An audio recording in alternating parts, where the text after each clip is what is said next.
After the Constitution of the United States was written and approved, it was amended to include rules that the government would have to follow. These rules are known as the Bill of Rights. The Bill of Rights was adopted on December 15, 1791. That's over 200 years ago, and they apply to us today. River, let's play a game to test your knowledge of the Bill of Rights. I'll ask you which amendment to the Constitution gives you the right to, and you answer with the correct answer. Okay, I'm glad my mom made me a cheat sheet. River, which amendment gives you the right to a speedy trial by a jury of your peers? The Sixth Amendment guarantees a speedy trial by a jury of one's peers. That's correct. It would not be fair if you were arrested and thrown into prison for months or years waiting for a trial, especially if you're an innocent victim. And I want to be tried by people just like me. Let's try another one. Which amendment gives all powers not specifically given to the United States government and the Constitution to either the states or the people? The 10th Amendment deals with states' rights. Each state has its own constitution. That's correct. The United States Constitution does not include all rights. So, River, what amendment tells you that? The 9th Amendment. The founders were afraid that if one of your rights, which is life, liberty, and property, was not listed in the Constitution, you did not have that right. So, the 9th Amendment states that the list of rights described in the Constitution is not exhaustive, and that people still have all the rights that are not listed. Correct. River, you said the 6th Amendment gives you the right to a speedy trial if you're arrested and thrown in jail. There are 3 other amendments that deal with being accused of a crime. What are they? The 5th Amendment gives people the right to choose not to testify in court if they feel their own testimony will incriminate themselves. The 7th Amendment provides that the civil cases also be tried by jury. The 8th Amendment prohibits excessive bail, excessive fines, and cruel and unusual punishments.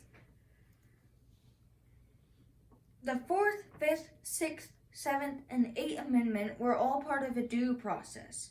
We have discussed the 5th through the 8th Amendment. What is the 4th Amendment? The 4th Amendment prevents the government from unreasonable search and seizure of the property of U.S. citizens. It requires the government to have a warrant that was issued by a judge and based on probable cause. The first 3 amendments were strong on the hearts and mind of founding fathers because they fought in the Revolutionary War. They did not have these rights under English government. So, River, which amendment was added because British troops would move into the home of a colonist and stay as long as they wanted to? The 3rd Amendment prevents the government from placing troops in private homes. Can you imagine someone knocking on your door and telling you that they will be living in your house with you and eating your food? They could also choose which bedroom they wanted to sleep in, and they could tell you that they could not enter a portion of your house because they had business to attend to. That would be horrible, especially if they chose my bedroom and not yours. Where would I sleep? They would probably play with my Legos and Nerf guns. Okay, 2 more questions, and then we are finished. Which amendment says if you want to own a gun, you could? Our 2nd Amendment gives us the right to own and bear arms. Everyone has the right to protect themselves, their families, and their property.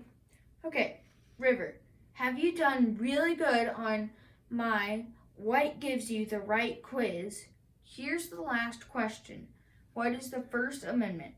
The 1st Amendment gives freedom of religion, freedom of speech, freedom of the press, freedom of assembly, and the right to petition the government for our grievances. When the colonies were under British rule, they did not have these rights. If the colonies spoke or wrote something the British government did not like, the person could be jailed or penalized in some other manner. If you did not like something the British governor ordered, you could not protest by getting together in a large group. Also, the British did not want the colonies to worship in a way that they wanted to worship. The British wanted everyone to be a part of the Church of England. Yes, you got it. Bye. Bye.